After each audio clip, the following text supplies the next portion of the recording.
اللهم إني أسألك علما نافعا.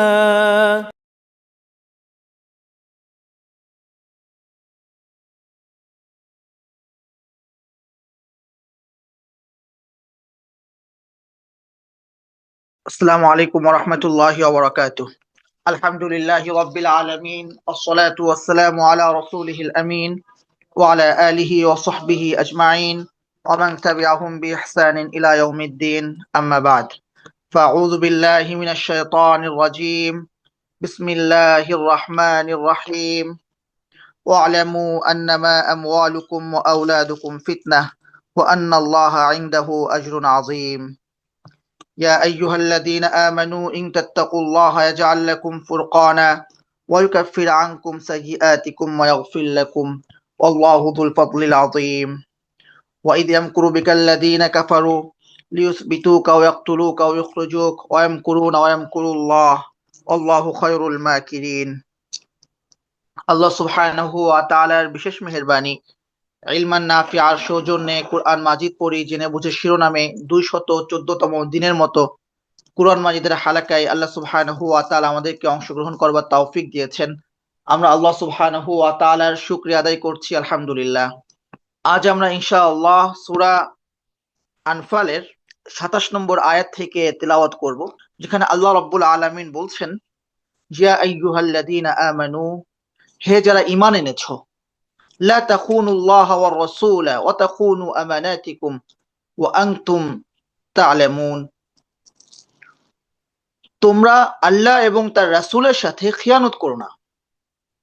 তোমরা আল্লাহ এবং তার রাসূলের সাথে খিয়ানত করো না এবং খেয়ানত করো না তোমরা তোমাদের নিজেদের আমানতের, জেনে শুনে। তো একজন মুমিন আল্লাহ সুবহানাহু ওয়া তাআলার সাথে, রাসূল সাল্লাল্লাহু আলাইহি ওয়াসাল্লামের সাথে তার যে আদব, এই আদবও এক ধরনের মুআমালা, এক ধরনের মুআমালা। আল্লাহ সুবহানাহু ওয়া তাআলা কুরআন মাজিদে বলছেন, ইন্না আকরামাকুম ইনদাল্লাহ আতকাকুম। আল্লাহ সুবহানাহু ওয়া তাআলার কাছে তোমাদের মধ্যে সবচেয়ে বেশি সম্মানিত ওই ব্যক্তি যে সবচেয়ে বেশি তাকওয়াবান। কে সম্মানিত? তাকওয়াবান। অথচ রাসূল সাল্লাল্লাহু আলাইহি ওয়াসাল্লাম বলছেন, ইন্না আকরামাকুম ইনদাল্লাহ আহসানুকুম খুলুকান। তোমাদের মধ্যে সবচেয়ে বেশি সম্মানিত আল্লাহ সুবহানাহু ওয়া তাআলার কাছে ওই ব্যক্তি যে সবচেয়ে বেশি সুন্দর চরিত্রের অধিকারী। তো আল্লাহ বলছেন আখলাকের, তাকওয়ার অধিকারী, আর রাসূল সাল্লাল্লাহু আলাইহি ওয়াসাল্লাম বলছেন আখলাকের অধিকারী। আসলে আখলাক বা চরিত্র, লেনদেনের সৌন্দর্য, এটা আল্লাহ সুবহানাহু ওয়া তাআলার সাথে যেমন, বান্দার সাথে তেমন। তো আল্লাহ সুবহানাহু ওয়া তাআলার সাথে যখন কারো লেনদেন, আল্লাহ সুবহানাহু ওয়া তাআলার হকগুলো কেউ যখন যথাযথভাবে আদায় করে, বান্দার হকগুলো কেউ যখন যথাযথভাবে আদায় করে, সেটাই বেসিক্যালি তাকওয়া। সেটাই তাকওয়া। খেয়ানত কি? আপনার হক আমার কাছে আছে, আপনি আদায় করছেন না, বা আপনার হক আমার কাছে আছে, আমি আদায় করছি না, এটা একটা খেয়ানত। হ্যাঁ, একটা কথা আপনি বললেন বা একটা কথা আমি বললাম, স্বাভাবিকভাবেই আপনি ধরে নিচ্ছেন আমি আপনাকে একটা কথা বলছি, তার মানে এটা সত্য, কিন্তু সেটা মিথ্যা হলো, এটা খেয়ানত, এটা হক নষ্ট হওয়া। একজন ব্যক্তির সম্মান আরেকজন ব্যক্তির কাছে আমানত। মাল যেমন আমানত, সম্মানটা আমানত। রাসূল সাল্লাল্লাহু আলাইহি ওয়াসাল্লাম বলেছেন, আপনি আমার গীবত করলেন, আমি আপনার গীবত করলাম, জনসম্মুখে অহেতুক আমি আপনাকে অপমানিত করলাম, কিংবা আপনি আমাকে অপমানিত করলেন, খেয়ানত করলাম। যে সম্মানটা গচ্ছিত ছিল এক মুসলিম অপর মুসলিমের, তা লঙ্ঘন হয়েছে। আপনি আমার কাছে পরামর্শ চাইলেন, কেন চেয়েছেন? আমি যেন ঠিকটা আপনাকে বলি, কিংবা আমি আপনার কাছে পরামর্শ চাইলাম, আপনি কি করলেন? আপনার স্বার্থে যেটা বললে ভালো হয়, অথবা আপনার কারো যেটা বললে ভালো হয়, সেই পরামর্শটা আপনি দিলেন, আমি সরল মনে তা মেনে নিলাম, এটা খেয়ানত। তো বান্দার ক্ষেত্রে যেমন খেয়ানত, হক নষ্ট করার নামই খেয়ানত, আল্লাহ সুবহানাহু ওয়া তাআলার শানে ঠিক একই অবস্থা। আল্লাহ যেভাবে আল্লাহর প্রতি আস্থা রাখতে বলেছেন রাখলাম না, যেভাবে ইমানের কথা বলা হয়েছে রাখলাম না, আল্লাহ পাঠিয়েছেন তার ইবাদত করার জন্য খলিফা হিসাবে, ওয়াইদ ক্বালা রাব্বুকা লিল মালাইকা ইন্নী জাইলুম ফিল আরদি খলিফা, সেভাবে আমি দায়িত্ব পালন করলাম না, খিলাফতের দায়িত্ব পালন করলাম না, আমি খিয়ানত করলাম। তো তাহলে ইমান ইবাদত হচ্ছে, তাহলে পুরো ইসলামটাই হচ্ছে আল্লাহ এবং তার রাসূল সাল্লাল্লাহু আলাইহি ওয়াসাল্লামের হকগুলো আদায় করা, আল্লাহর ইতাআত করা, রাসূল সাল্লাল্লাহু আলাইহি ওয়াসাল্লামের ইতাআত করা এবং রাসূল সাল্লাল্লাহু আলাইহি ওয়াসাল্লামের সুন্নাহ অনুসরণ করা, আল্লাহ সুবহানাহু ওয়া তাআলার ইবাদত করা, পাশাপাশি মানুষের হকগুলো আদায় করা। এর বিপরীত হচ্ছে খিয়ানত। এই খিয়ানত যেমন স্বাভাবিক ইবাদতের ক্ষেত্রে হতে পারে, এটা হতে পারে বিশেষ কোনো হক আদায়ের ক্ষেত্রে। গনিমতের মাল, গনিমতের মাল যখন কেউ পায়, যুদ্ধ লব্ধ যে সম্পদ, 1/5 সূরা আনফাল, এখানে গনিমতের মাল বিশেষভাবে উল্লেখ করা হয়েছে। 1/5 সেটা রাষ্ট্রীয় কোষাগারে বাইতুল মালে দিতে হয়, সেটা দিলাম না, কোন একটা আমি আগে সরাই রাখলাম, কেউ তো দেখছে না, আমার তুনির মধ্যে আমি একটা স্বর্ণের একটা পেলাম, টুকরা পেলাম রেখে দিলাম, একটা বার পেলাম রেখে দিলাম, কেউ তো দেখলো না, কিন্তু কি হলো, এটা খেয়ানত হলো, আল্লাহর সাথেও হলো, মানুষের সাথেও হলো, কারণ এখানে শুধুমাত্র আমার একার হক নাই। তো এভাবে নানাভাবে যতভাবে খেয়ানত হতে পারে, এই খেয়ানত একজন মুমিনের সাথে যায় না। কার সাথে যায়? মুনাফিকের সাথে যায়। রাসূল সাল্লাল্লাহু আলাইহি ওয়াসাল্লাম একজন মুনাফিকের যে যে বৈশিষ্ট্যের কথা বলেছেন তার মধ্যে একটা হচ্ছে ইদা তুমিনা খানা, যখন তাকে আমানত দেওয়া হয় তখন সে সেই আমানতের খেয়ানত করে। সাদাকা একটা বড় আমানত, ইমামাত একটা বড় আমানত, একটা বড় আমানত। ইমাম নিযুক্ত করা হয়েছে, ইমামকে তার সম্মান করে না, ইমামকে ঠিক মতো বেতন দেয় না, সেও ইমাম সাহেবও যে ওযু ছাড়া নামাজ পড়ায়, জাস্ট মানে এরকম একটা কৌতুক আছে তাই বলা। তো ইমামত এটা কি? আমানত। এখানে আল্লাহ সুবহানাহু ওয়া তাআলার ভীতির প্রয়োজন আছে। আল্লাহ সুবহানাহু ওয়া তাআলার ভীতির প্রয়োজন শুধুমাত্র এই জন্য না যে আমি অফিসে জব করছি, আমার কাছে সুদ আসতে পারে, আমি সুদ খাবো খাবো না, আমার কাছে ঘুষ আসতে পারে, আমি ঘুষ খাবো খাবো না, এখানেও থাকতে পারে সেই আল্লাহ সুবহানাহু ওয়া তাআলার ভীতির কথা। কোনো কারণে কোনোদিন ইমাম সাহেবের ওযু নষ্ট হয়ে গেল, এখন সে ওযু করতে যাবে, সে লজ্জা পাচ্ছে, এটা আমানত। এতগুলো মানুষের সালাতের জিম্মাদারি আপনার, উদাহরণ হিসাবে বলছি। তো মান সম্মান যাওয়ার কিছু নাই, চাকরি যাওয়ার ভয় নাই, এরকম নানাবিধ বিষয় হতে পারে।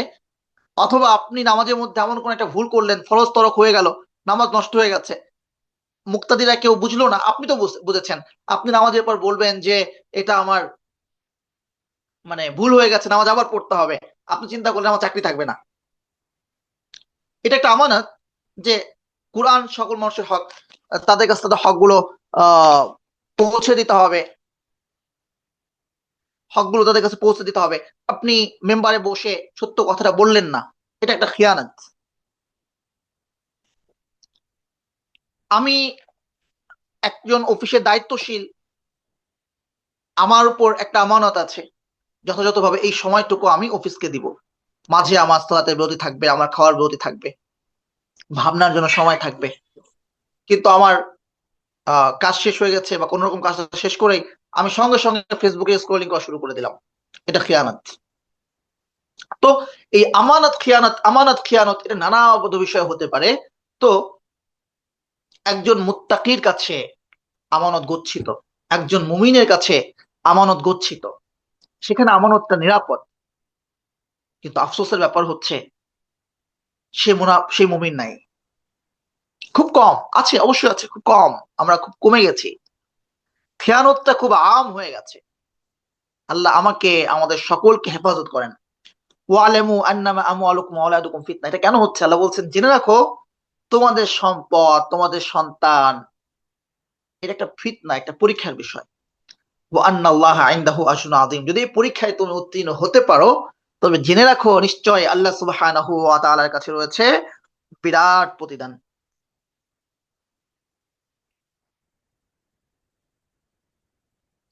এরপর আল্লাহ রাব্বুল আলামিন বলছেন ইয়া আইয়ুহাল্লাযীনা আমানু, তো এই আমানত রক্ষা করতে হলে কি জরুরি?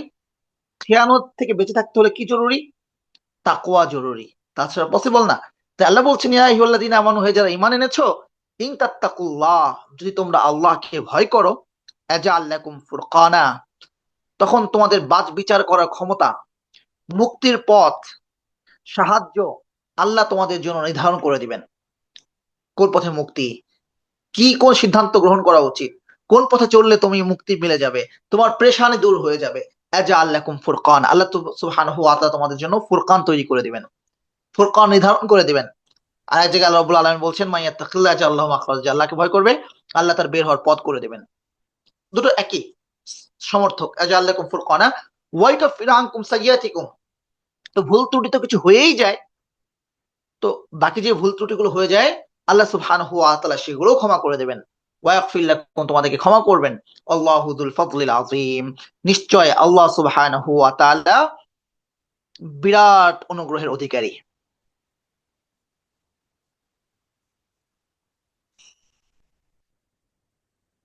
এরপর আল্লাহ রাব্বুল আলামিন বলছেন, ওয়াইদ আমকুরু বিকাল্লাযীনা কাফারু লিইউসবিতুকা আও ইয়াকতুলুকা আও ইখরুজুক ওয়া ইয়ামকুরুন ওয়া ইয়ামকুরুল্লাহ আল্লাহু খায়রুল মাকিরিন। আল্লাহ সুবহানাহু ওয়া তাআলা মুমিনদের, আল্লাহ সুবহানাহু ওয়া তাআলা যে সাহায্য করেন, আল্লাহ সুবহানাহু ওয়া তাআলা যে নুসরাত করেন, তার একটা দৃষ্টান্ত এখানে আল্লাহ রাব্বুল আলামিন উল্লেখ করছেন। যে রাসূল সাল্লাল্লাহু আলাইহি ওয়াসাল্লাম যখন হিজরত করলেন, সেই সময়টা একটু চিন্তা করেন, সেই রাত্রটা একটু চিন্তা করেন, যেই রাতে রাসূল সাল্লাল্লাহু আলাইহি ওয়াসাল্লাম হিজরত করলেন।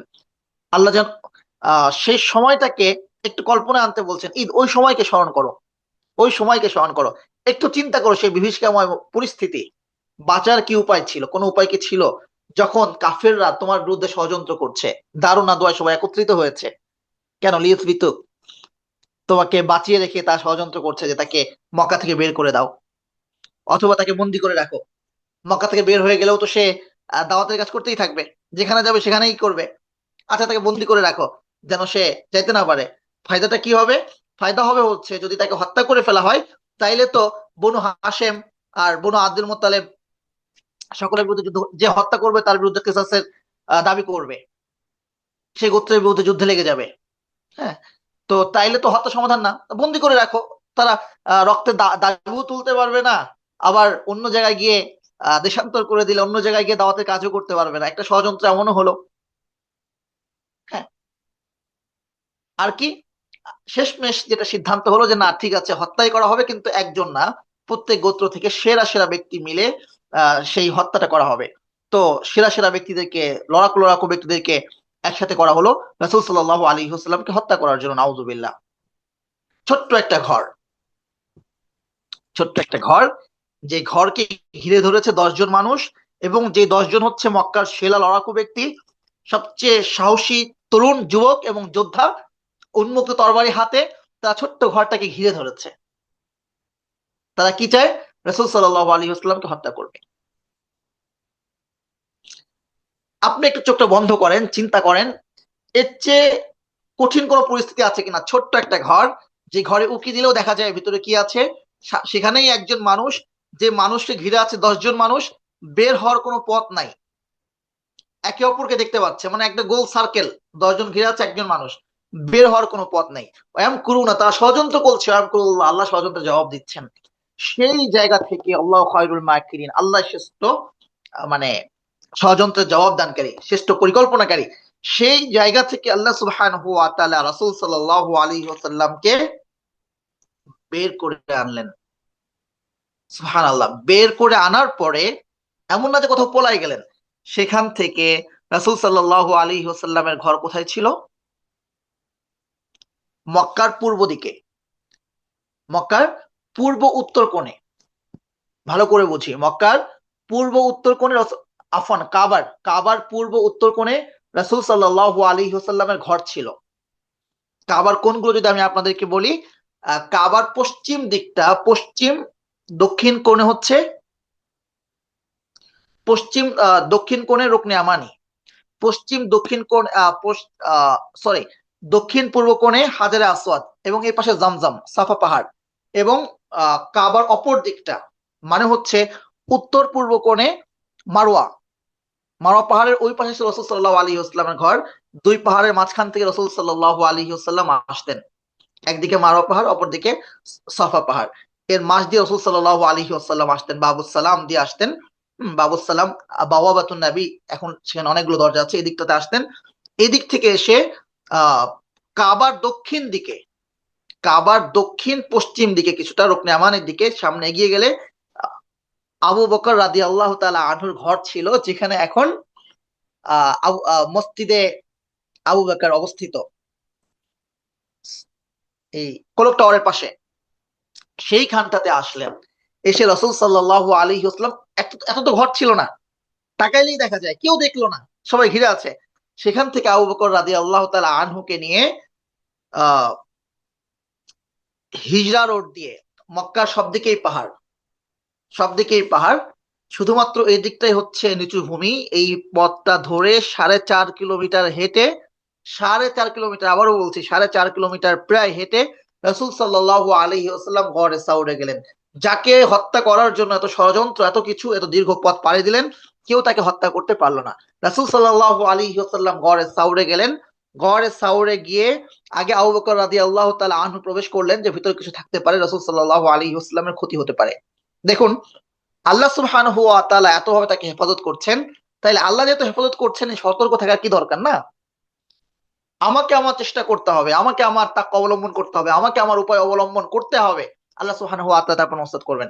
রাসূল সাল্লাল্লাহু আলাইহি ওয়াসাল্লাম বালু ছুঁড়ে মেরেছেন, সূরা ইয়াসিন পড়েছেন। এমন না যে বালু ছুঁড়ে মারেন নাই, তার যতটুকু সামর্থ্য আছে তিনি তা করেছেন, বালু ছুঁড়ে মেরেছেন। এমন না যে আল্লাহর কাছে দোয়া করে বসে আছেন, বালু ছুঁড়ে মেরেছেন, যারা তাকে ঘিরে ধরেছিল কেউ কিছু দেখতে পায়নি। হ্যাঁ? তো ঠিক একইভাবেই মুসা আলাইহিস সালাম ঘটনাটাও আমরা আগেও আলোচনা করেছি, যে আল্লাহ সুবহানাহু ওয়া তাআলা লোহিত সাগরে তার জন্য রাস্তা করে দিয়েছিলেন, কিন্তু মুসা আলাইহিস সালামকে লাঠি দিয়ে আঘাত করতে হয়েছিল। আপনার কি মনে হয়, বা আমার কাছে কি মনে হয়, যে এই লাঠি দিয়ে আঘাত করার কারণে সমুদ্রের পানিগুলো রাস্তা হয়ে গিয়েছিল, 12টা রাস্তা হয়ে গেছে এক একটা করে? না, আল্লাহ করেছেন, কিন্তু তাকে তার চেষ্টাটুকু করতে হয়েছে। তো যাই হোক, আহ এটাই হচ্ছে ব্যাপার, যে আল্লাহ সুবহানাহু ওয়া তাআলা এতভাবে হেফাজত করলেন, কিন্তু আবু বকর রাদিয়াল্লাহু তাআলা আনহু আগে প্রবেশ করছেন, যে ভিতরে কোনো সাপ বিচ্ছু কিছু থাকতে পারে, রাসূল সাল্লাল্লাহু আলাইহি ওয়াসাল্লামের ক্ষতি হতে পারে। তো প্রবেশ করলেন, এরপর সাল্লাল্লাহু আলাইহি ওয়াসাল্লাম প্রবেশ করলেন। তো আল্লাহ সুবহানাহু ওয়া তাআলা চাইলে কোনো আসবাব ছাড়াই তাকে হেফাজত করতে পারতেন, কিন্তু আল্লাহ সুবহানাহু ওয়া তাআলা দুর্বল মাকড়সাকে পাঠালেন। মাকড়সা সেখানে ঘর বাঁধলো, কবুতর সেখানে ডিম পারলো, তারা আসলো, যে নিচের দিকে তাকালেই দেখতে পায়। হ্যাঁ, আবু বকর রাদিয়াল্লাহু তাআলা আনহু ত্রস্ত হয়ে গেলেন, ভয় পেয়ে গেলেন। আল্লাহ রাসূল সাল্লাল্লাহু আলাইহি ওয়াসাল্লাম বলছেন, লা তাহজান ইন্নাল্লাহা মা'ানা, আল্লাহ আমাদের সঙ্গে আছেন। সেইখান থেকে আল্লাহ হেফাজত করলেন। এরপরে এখনো যদি আপনি যান মক্কা থেকে মদিনা, এখনো যদি আপনি যান 450 কিলোমিটার মতো প্রায়, যদি আপনি যান, এখনো দেখবেন যে শুধু মরুভূমি, শুধু মরুভূমি, কোনো বাড়িঘর নাই। তাইলে সেই সময় অবস্থাটা কেমন ছিল? ধুধু মরুভূমি দেখা যায়, পলানোর কোনো জায়গা নাই। সেই জায়গা দিয়ে রাসূল সাল্লাল্লাহু আলাইহি ওয়াসাল্লাম হাঁটা ধরলেন।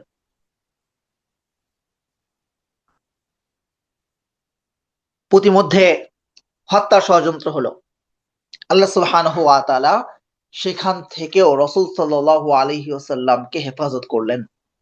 তো এই যে পুরো সিনারিওটা একটু চিন্তা করি, তো আল্লাহ বলছেন, ইদাম কুরবিকাল্লাযীনা কাফারু লিয়ুসবিতুকা আও ইয়াকতুলুকা আও ইউখরিজুক, তোমাকে রেখে বন্দী করে রাখার জন্য, তোমাকে হত্যা করার জন্য, কিংবা তোমাকে বের করে দেওয়ার জন্য ষড়যন্ত্র করছিল। আর আল্লাহ ষড়যন্ত্রের জবাব দিচ্ছেন, আল্লাহু খায়রুল মাকিরিন, আল্লাহ চূড়ান্ত জবাবদানকারী, শ্রেষ্ঠ পরিকল্পনাকারী।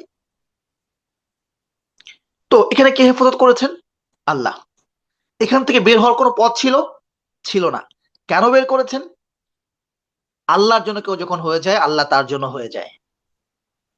তো আল্লাহ এই উদাহরণ উল্লেখ করছেন কোন আয়াতের পর? আবার আগের আয়াতে ফিরে যাই আমরা। হ্যাঁ, ইয়া আইয়ুহাল্লাযীনা আমানু, হে ঈমানদারগণ, ইন তাত্তাকুল্লাহ, যদি তোমরা আল্লাহকে ভয় করো, আজআল লাকুম ফুরকানা, তিনি তোমাদের বের হওয়ার পথ করে দিবেন। ওয়া ইউকাফির আনকুম সাইয়্যাতিকুম, তোমাদের পাপসমূহ ক্ষমা করে দিবেন, মোচন করবেন। ওয়া ইয়াগফির লাকুম, তোমাদেরকে তিনি মার্জনা করবেন, ক্ষমা করবেন। আল্লাহু যুল ফাদলিল আযীম, আল্লাহ বড় অনুগ্রহকারী। আল্লাহ যে বের হওয়ার পথ করে দেন, আল্লাহ যে বড় অনুগ্রহ করেন। ফর এক্সাম্পল, ওই সময়কে স্মরণ করো যখন মক্কার মুশরিকরা তোমার বিরুদ্ধে ষড়যন্ত্র করছিল, আর আল্লাহ ষড়যন্ত্রের এভাবে জবাব দিলেন। হ্যাঁ, এরপর আল্লাহ রাব্বুল আলামিন বলছেন, ওয়াইদা তুতলা আলাইহিম আয়াতুনা, যখন তাদের কাছে আল্লাহর আয়াতসমূহ তিলাওয়াত করা হয়, তারা এতটা ইগনোর করে, ক্বালু, তারা বলে, সামি'না, আমরা শুনলাম। লাউ নাশাউ লাকুলনা মিসলা হাযা, চাইলে আমরা এই ধরনের কথা বলতে পারি। ওই যে বলে না যে আপনি অনেক সময় দাওয়াত দিবেন, রোজে স্যার এইসব লেকচার আমরাও জানি, আর লেকচার দেওয়া লাগবে না, আমরাও পারি। হুম।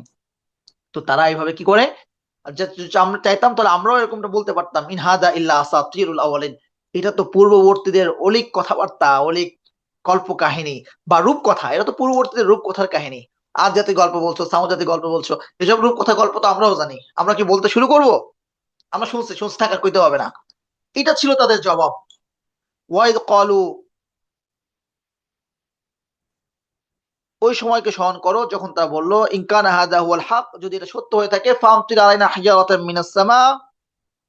হ্যাঁ, একবার মক্কার মুশরিকরা বলল যে এটা যদি আসলে সত্য হয়ে থাকে, হ্যাঁ, তাইলে হে আল্লাহ, এবং মিন আইনদিকা, তোমার পক্ষ থেকে হয়ে থাকে, আর আমরা তো গ্রহণ করছি না, তাইলে আমাদের উপরে আপনি আসমান থেকে হিজারা, পাথরের বৃষ্টি বর্ষণ করেন, আও তিনা হাবি আযাবিন আলিম, কিংবা আমাদের কাছে আপনি যন্ত্রণাদায়ক আযাব নিয়ে আসেন, না আমাদেরকে আপনি যন্ত্রণাদায়ক আযাব দেন। তারা এইভাবে আল্লাহকে দোয়া করছে।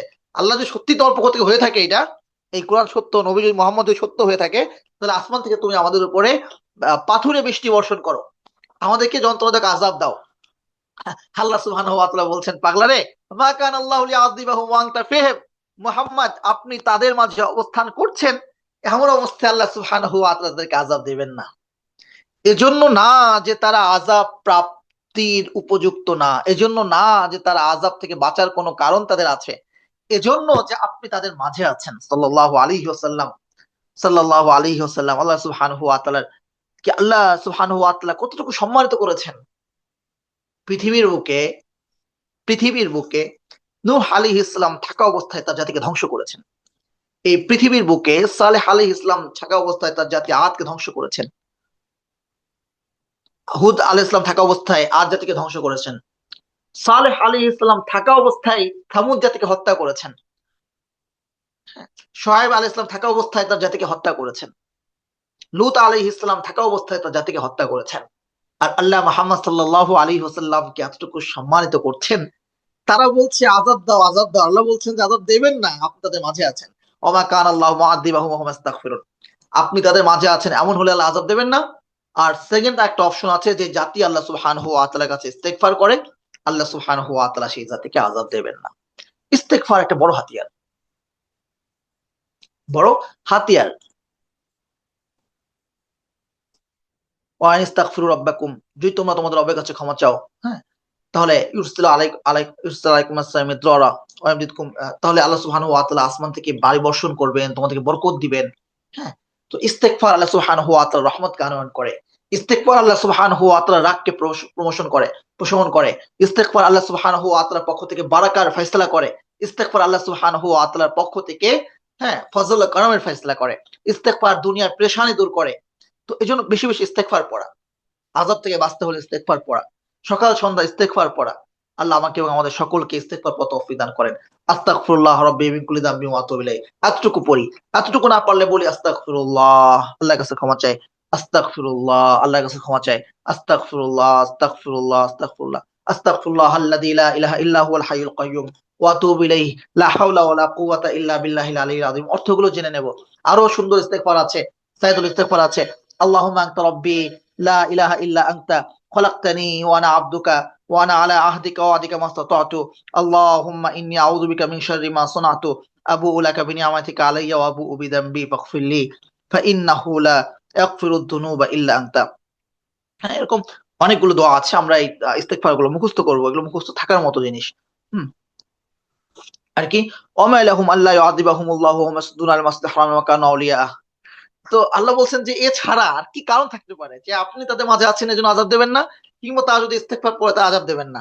এছাড়া আর কি কারণ থাকতে পারে যে তাদের কি আছে এমন যে আল্লাহ তাদেরকে আযাব দেবেন না, অথচ তারা কি ধরনের অন্যায় করে?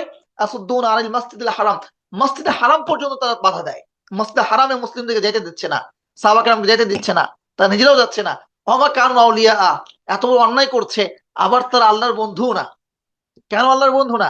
কারণ ইন আউলিয়াউহু ইল্লাল মুত্তাকুন, কারণ শুধুমাত্র আল্লাহর বন্ধু হচ্ছে মুত্তাকিরা। আফসোস, আফসোস, আজকে আমরা, আজকে আমরা অমুকের বন্ধু হওয়ার জন্য, তমুকের বন্ধু হওয়ার জন্য, অমুক নেতার কাছ থেকে একটু ফেভার পাওয়ার জন্য আমরা আল্লাহ সুবহানাহু ওয়া তাআলার দ্বীনকে বিকৃত করে ফেলছি। আমরা আল্লাহ সুবহানাহু ওয়া তাআলার দিন থেকে দূরে সরে যাচ্ছি সামান্য স্বার্থ, সামান্য নেতার। যে নেতা আমিও মরবো সেই নেতাও মরবে, হইতে পারে একসঙ্গেই মরবো। যে নেতার নিজের কোনো হায়াতের গ্যারান্টি নাই, যে নেতার নিজের কোনো ক্ষমতা নাই, যে নেতার নিজের কোনো নিশ্চয়তা নাই, হুম, সেই নেতার সমর্থন লাভের জন্য, সেই নেতার ফেভার লাভের জন্য, সেই নেতার বন্ধু হওয়ার জন্য আমরা দিনকে বিকৃত করি, দিন থেকে দূরে সরে যায়। অথচ যদি একটু দাঁতে দাঁত কামড়ে থাকতে পারতাম, যদি তাকওয়াটা অর্জন করতে পারতাম, আল্লাহ বলছেন যে মুত্তাকিরা তার বন্ধু, আল্লাহর বন্ধু হয়ে যেতে পারতাম। ওয়ালাকিন্না আকসারুহুম লা ইয়ালামুন, আফসোস আফসোস, অধিকাংশ মানুষ তো জানে না। ওমা কানা সলাতুহুম ইনদাল বাইতি ইল্লা মুকাআ ওয়া তাসদিয়া। এরা তো মানুষকে যারা মসজিদে হারামের কাছে গিয়ে নামাজ পড়ে তাদেরকে যাইতে দেয় না, আর এরা নিজেরা গিয়ে যে একটু নামাজ পড়বে তাও না। এদের মসজিদে হারামের কাছে গিয়ে এদের নামাজ হচ্ছে কি ইল্লা মুকাআ, একটু শীষ বাজানো, একটু হাততালি দেওয়া, এটা হচ্ছে এদের নামাজ।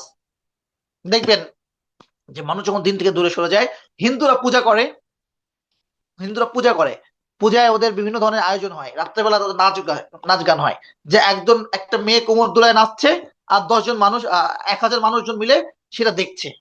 এটা কি ধরনের রুচি যে একটা মেয়ে নাচছে, তার এই নাচার অঙ্গভঙ্গি, তার কোমর দুলানো, এটা সবাই একসঙ্গে, বাবা দেখছে, মেয়ে দেখছে, মা দেখছে, সবাই একসঙ্গে উপভোগ করছে।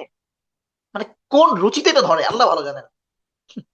সেদিন আহ একজন ব্যক্তি ইসলাম গ্রহণ করলেন, তো তিনি বলছেন যে এটা কোন রুচিতে, আমি কখনো এই কাজ করি নাই। তো আল্লাহ যাকে ইসলামের নিয়ামত দান করেন, কোনো না কোনো ভালো রুচি আল্লাহ সুবহানাহু ওয়া তাআলা, কোনো না কোনো ভালো ফিতরা তার মধ্যে আল্লাহ সুবহানাহু ওয়া তাআলা রাখেন। তো ওরা এই কাজটা করে, হাততালি দেয়, শীষ বাজায়। তো আল্লাহ সুবহানাহু ওয়া তাআলা বলছেন ফাদুকুল আযাব বিমা কুনতুম তাকুন, তো তোমরা তোমাদের পাপাচারের কারণে আযাব ভোগ করো। আল্লাহ সুবহানাহু ওয়া তাআলা আজ না হোক কাল ইনশাআল্লাহ তাদেরকে শাস্তি দিবেন। আর এই শাস্তিটা এখানে আল্লাহ সুবহানাহু ওয়া তাআলা যেটা বলছেন সেটা হচ্ছে, মানুষ যখন পাপাচার করে তখন আল্লাহ সুবহানাহু ওয়া তাআলা তাদেরকে লাঞ্ছনা চাপায় দেন। হ্যাঁ, এবং মক্কার মুশরিকদের ক্ষেত্রে সেটাই হয়েছে। তারা বদরের ময়দানে যেভাবে তারা নিগৃহীত হয়েছে, যেভাবে তারা মার খেয়েছে, হ্যাঁ, এরপর এক এক করে তারা, শুধু মক্কার মুশরিকটাই না, দেখেন উহুদের ময়দানে স্বাভাবিকভাবে তারা আহ স্বাভাবিক একটু ভালো ফল তারা পেয়েছিল, কিন্তু তারা কিন্তু দাঁড়াতে পারে নাই, তারা ধিক্কৃত হয়েছে, বিতাড়িত হয়েছে সে খন্দকের যুদ্ধেও। হম, এতভাবে তারা মানে একটু নিজেদের পক্ষে তারা আনতে চাইলো হুদাইবিয়াটাকে, সেটাও পারলো না। সেম সেই ব্যাপারটা ঘটেছে ইহুদিদের ক্ষেত্রে। মদিনায় বড় বড় দুর্গগুলো তাদের ছিল, কিন্তু কি হয়েছে, এক এক করে তারা হারাইছে, আর এক এক করে মুসলিমরা সেগুলো নিয়ে নিয়েছে। তো এটা সব জায়গায়, এটা সব জায়গায়, এত এত পরাশক্তিশালী রাষ্ট্র হয়েও, এত এত ক্ষমতার অধিকারী হওয়া সত্ত্বেও আহ তারা যেটা পায় নাই সেটা হচ্ছে সম্মান। তারা যেটা পায়নি সেটা হচ্ছে জীবনের প্রশান্তি, বেঁচে থাকার সুখ, জীবনের নিরাপত্তা। আজকে ইসরায়েলের দিকে তাকায় দেখেন। তো যাই হোক, যেটা হচ্ছে ফাদুকুল আযাব, এগুলো আযাব, যে তোমরা আযাবকে ভোগ করো বিমা কুনতুম তাকফুরুন, তোমাদের কুফরির কারণে। এরপর আল্লাহ রাব্বুল আলামিন বলছেন ইন্নাল্লাযীনা কাফারু, নিশ্চয় যারা কুফরি করেছে, ইউনফিকুনা আমওয়ালাহুম লিয়াসুদ্দু আন সাবিলিল্লাহ, তারা তাদের খরচ সম্পদকে খরচ করে আল্লাহর রাস্তা থেকে মানুষকে দূরে সরায় রাখার জন্য। আর পক্ষান্তরে মুমিনরা খরচ করে কেন, আল্লাহ এখানে বলছেন না। পক্ষান্তরে মুমিনরা খরচ করে ফি সাবিলিল্লাহ, আল্লাহর রাস্তায়। কোথায় খরচ করে? ফি সাবিলিল্লাহ, আল্লাহর রাস্তায়। এটা একটা মুমিনের ক্রাইটেরিয়া যে সে তার সম্পদ খরচ করবে, ব্যয় করবে, তার সামর্থ্য অনুযায়ী সে ব্যয় করবে, ব্যয় করতেই হবে আল্লাহর রাস্তায়। তো যাই হোক, যেটা আমরা বলছিলাম, যারা কুফরি করেছে তারা তাদের সম্পত্তি খরচ করে লিয়াসুদ্দু আন সাবিলিল্লাহ, আল্লাহর রাস্তা থেকে দূরে সরিয়ে রাখার জন্য। ফাসায়ুনফিকুনা, তারা তো খরচ করছে, থুম্মা ইয়াকুনু আলাইহিম হাসরাতান, অচিরেই এটা তাদের জন্য আফসোসের কারণ হবে। থুম্মা ইউগলাবুন, আর খরচ করেও তারা যে জয় হবে এমন না, তারা একদিন না একদিন পরাজিত হবেই। এটাই আল্লাহ সুবহানাহু ওয়া তাআলার সুন্নাহ, আলা ইন্না হিজবাল্লাহি হুমুল গালিবুন, নিশ্চয় আল্লাহ দলই বিজয়ী হবে। বিজয়ের আর কোনো কারণ নাই, বিজয়ের আর কোনো কারণ নাই, কিন্তু বিজয়ী হয়ে গেছে। এত এত পরাশক্তি, এত এত ট্রেন্ড সৈনিক নিয়ে আসলো, 20 বছর মার খাইলো, মার খাইলে গুটে পালাইলো, তার আগের পরাশক্তি আসলো, হ্যাঁ, সারা বিশ্বকে কাঁপাই দিল, সারা বিশ্বকে কাঁপিয়ে দিল রাশিয়া। 20 শতাব্দীতে, 21 শতাব্দীতে সারা বিশ্বকে কাঁপালো। কমিউনিজমের উত্থান হলো, বিশ্বকে নেতৃত্ব দিল। এরপরে হুম্বি তম্বি করে আসলো, মার খেয়ে এরাও গুটালো, পালালো, টুকরো টুকরো হয়ে গেল এক রাশিয়া, কতগুলো টুকরো হয়ে গেল। হ্যাঁ, তো ঠিক একইভাবে এরাও 20 বছর মার খেয়ে পালালো। আবার আবার আসছে নতুন করে নির্লজ্জের মতো, আবার মাই খাবে। তো যাই হোক, যে কথা আমরা বলছিলাম যে আর কোনো কারণ নাই, আল্লাহ ইন্না হিজবাল্লাহি হুমুল গালিবুন, আল্লাহ দলে বিজয়ী হবে। যদিও আমি এটা বলছি না যে আমি শিয়াদের পক্ষ নিচ্ছি, সেটা না, কিন্তু এটা আফসোসের ব্যাপার, এটা আফসোসের ব্যাপার আমরা যারা আজকে রাসূল সাল্লাল্লাহু আলাইহি ওয়াসাল্লামের যেটাকে আমরা বলছি সিরাতুল মুস্তাকিম বা অথবা আহ, আহলুস সুন্নাতি ওয়াল জামাআহ, আহলুস সুন্নাতি ওয়াল জামাআর অনুসারী, আজকে আলহামদুলিল্লাহ আমাদের সম্মান এক আফগানি রেখেছে, এক আফগান রেখেছে যে না, আমরাও আছি ময়দানে। এছাড়া হেজবুল্লাহ বলেন, ফিলিস্তিনে যারা লড়াই করছে, হামাস বলেন অথবা ইরান বলেন, সবাই কিন্তু শিয়া। তো আল্লাহ আমাদেরকে হেফাজত করেন, আমাদের রাষ্ট্রীয় প্রধান যারা আছেন তাদেরকে বুঝদান করেন, প্রকৃত রাসূল সাল্লাল্লাহু আলাইহি ওয়াসাল্লামের অনুসারীদেরকে আল্লাহ রাব্বুল আলামিন এখানে নিয়ে আসেন। তো আলা ইন্না হিজবাল্লাহি হুমুল গালিবুন, আল্লাহ দলে বিজয়ী হবে। তো কি বলছেন, তারা খরচ করছে কিন্তু অচিরেই এটা তাদের আফসোসের কারণ হবে, এবং তারা আফসোসের কারণ হবে কিভাবে, পরকালে তো হবেই, দুনিয়াতে এমন মাসুল তাদেরকে দিতে হবে, এমন লসের সম্মুখীন তারা হবে, হুম, তাদের আর কোনো ওয়ে থাকবে না, দেউলিয়া হয়ে যাবে। থুম্মা ইউগলাবুন, এরপরও তারা পরাজিত হবে। ওয়াল্লাযিনা কাফারু, আর যারা কুফরি করবে, ইলা জাহান্নামে ইহশারুন, তাদেরকে জাহান্নামে একত্রিত করা হবে। কেন, লিয়ামিজাল্লাহুল খাবিথা মিনাত তাইয়্যিব, যেন আল্লাহ ভালো এবং মন্দকে আলাদা করে ফেলেন। ওয়াজালাল খাবিথা বাদাহু আলা বাদ ফায়ারকুমাহু জামিআন ফায়াজালাহু ফি জাহান্নাম, আর যারা মন্দ হবে একটার উপর একটা ফেলতে থাকবেন। হ্যাঁ, এরা এরকম উলটপালট হতে থাকবে, একটা একটার উপর পড়বে, মুখ থুবড়ে পড়তে থাকবে। আল্লাহ সুবহানাহু ওয়া তাআলা সকলকে জাহান্নামে একত্রিত করবেন, ফায়ারকুম স্তূপ করবে আর কি, একটার উপর একটা দিয়ে দিয়ে জাহান্নামীদেরকে স্তূপ করবেন জাহান্নামে। আল্লাহ সুবহানাহু ওয়া তাআলা আমাদেরকে হেফাজত করেন। আল্লাহ বলছেন উলাইকা হুমুল খাসিরুন, তারাই ক্ষতিগ্রস্ত। তো এই কাফেরদের যত বৈশিষ্ট্য, আল্লাহ আমাদের মধ্যে অনেক ধরনের বৈশিষ্ট্য আছে, যে বৈশিষ্ট্যগুলো একজন মুমিনের থাকা দরকার নাই, একজন কাফেরের বৈশিষ্ট্য যেগুলো, সেসব বৈশিষ্ট্য থেকে আল্লাহ সুবহানাহু ওয়া তাআলা আমাদেরকে হেফাজত করেন। আজ আমরা সূরা আনফালের 28 নম্বর আয়াত থেকে 37 নম্বর আয়াত পর্যন্ত তেলাওয়াত করলাম। আল্লাহ রাব্বুল আলামিন তৌফিক দিলে ইনশাআল্লাহ পরবর্তী দার্সে আমরা 38 নম্বর আয়াত থেকে ইনশাআল্লাহ তেলাওয়াত করব।